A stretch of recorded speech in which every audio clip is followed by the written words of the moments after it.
TN. പ്രതാപനെതിരെ നഗരമധ്യത്തിൽ പോസ്റ്ററുകൾ. Thrissur press ക്ലബിന്റെ ചുവരിലാണ് save Congress എന്ന പേരിൽ പോസ്റ്ററുകൾ പതിപ്പിച്ചിരിക്കുന്നത്. കെ കരുണാകരന്റെ കുടുംബത്തെ ചതിച്ച യൂദാസാണ് പ്രതാപനെന്നും അദ്ദേഹത്തിന് മാപ്പില്ല എന്നുമാണ് പോസ്റ്ററുകളിലുള്ളത്. നടരാജ് പരശുറാം ചേർന്ന വിശദാംശങ്ങൾ നൽകാനായി. നടരാജ്, പോസ്റ്ററിന് പിന്നിൽ ആരാണെന്നാണ് സൂചന? സേവ് കോൺഗ്രസ് എന്ന പേരിലാണ് പോസ്റ്ററുകൾ വന്നിട്ടുള്ളതെങ്കിലും അത് ആരാണ് ഇതിന് പിന്നിൽ എന്ന കാര്യം വ്യക്തമല്ല. നമുക്കറിയാവുന്ന പോലെ തൃശൂർ DCC പ്രത്യേകിച്ച് കോൺഗ്രസിനകത്ത് പലവിധ ഗ്രൂപ്പുകളും പലവിധ അഭിപ്രായക്കാരുമാണ് ഉള്ളത്.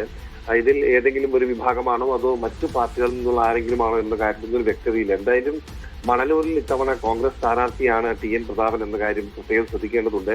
പ്രതാപനെതിരെ കടുത്ത ഭാഷകളുടെ വിമർശനമാണ് പോസ്റ്ററുകളിലുള്ളത്. ലീഡറുടെ കുടുംബത്തോട് പ്രതാപൻ എന്തിനാണ് ഇത്ര പകയെന്നും പത്മജ വേണുഗോപാലിനെ തോൽപ്പിച്ച് പാർട്ടിയിൽ നിന്ന് പുറത്താക്കിയെന്നും പോസ്റ്ററിൽ കുറ്റപ്പെടുത്തുന്നുണ്ട്.